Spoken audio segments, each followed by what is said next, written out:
Que signifie la préposition russe из-за? Salut! Привет, c'est Diana et je suis très contente de te retrouver dans cette nouvelle vidéo où je vais t'expliquer comment il faut employer la préposition russe из-за. Si tu trouves que ce thème est utile et intéressant pour toi, n'hésite pas à mettre le pouce en l'air pour m'indiquer que je devrais faire plus de vidéos de ce genre et abonne-toi à cette chaîne YouTube si ce n'est pas encore fait. Tu pourras retrouver tout le vocabulaire employé dans la leçon dans la description. C'est juste en bas. Et alors, nous allons apprendre comment il faut employer en russe la préposition из-за. La préposition russe из-за peut se traduire en français de différentes façons. Par exemple, la préposition из-за peut exprimer une cause. Et dans ce cas-là, elle va se traduire en français comme à cause de. Le mot qui va suivre la préposition из-за, il doit être mis au génitif. Le génitif, c'est un des signes russes. Et ce mot-là, mis au génitif, qui va suivre la préposition из-за, il va répondre à la question à cause de quoi, из-за чего. Alors, la préposition из-за peut se traduire en français comme à cause de, et le mot qui va suivre cette préposition, il doit être mis au génitif. Analysons les exemples. Из-за тебя. Из-за тебя. À cause de quoi? Из-за тебя. Я пришел на праздник из-за тебя. Je suis venu à la fête à cause de toi. Я пришел на праздник из-за тебя. Тебя est employé au génitif parce que le mot qui suit la préposition из-за, il doit être mis au génitif. L'exemple suivant.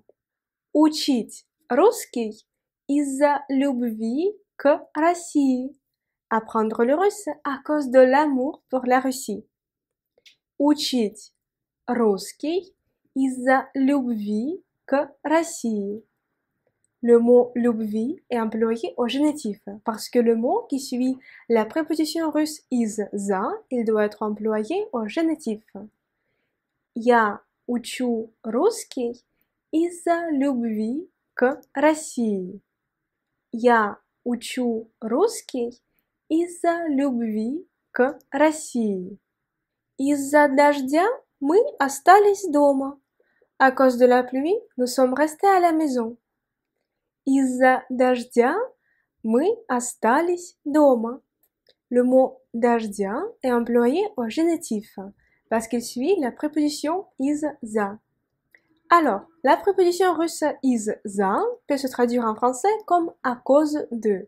Et le mot qui va suivre cette préposition, il doit être mis au génitif. Cependant, la préposition из-за peut aussi se traduire en français comme de derrière ou de là. Dans ce cas-là, le mot qui va suivre la préposition из-за, il doit aussi être mis au génitif. Mais cependant, il va répondre à la question d'où, откуда. Alors, je répète encore une fois. La préposition из-за peut aussi se traduire en français comme de derrière ou de là. Dans ce cas-là, le mot qui va suivre cette préposition, il doit être mis au génitif et il va répondre à la question d'où, откуда, comme dans ces exemples. Выйти из-за стены, sortir de derrière un mur. Выйти из-за стены.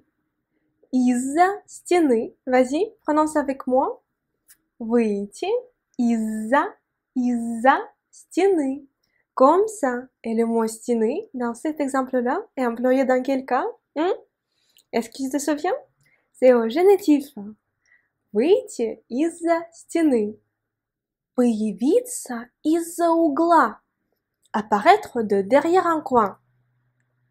Появиться из-за угла. Из-за угла, de derrière un coin. Le mot угла est employé au génitif. Et j'aimerais attirer ton attention sur la prononciation du mot появиться. Появиться. En fait, la voyelle ya se prononce ici comme i parce que la voyelle ya n'est pas accentuée dans ce mot. Et ça nous donne появиться. Появиться. Prononçons-le ensemble par syllabe. Появиться. Появиться. Появиться. Появиться из-за угла. Apparaître de derrière un coin. Смотреть из-за изгороди. Смотреть из-за изгороди. Regarder de derrière une haie. Смотреть из-за изгороди. Из-за изгороди. Le mot изгороди, dans ce cas-là, est aussi mis au génitif. Parce que le mot qui suit la préposition из-за, il doit être mis au génitif.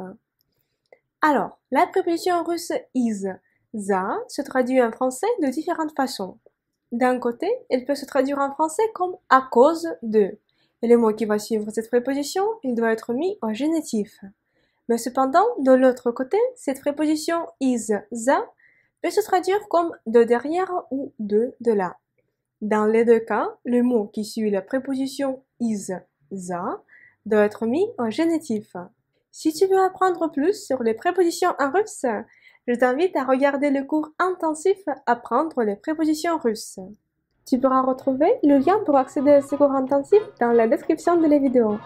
Et moi, j'espère te retrouver très bientôt dans une prochaine leçon de russe. Et pour l'instant, je te dis Пока! Salut!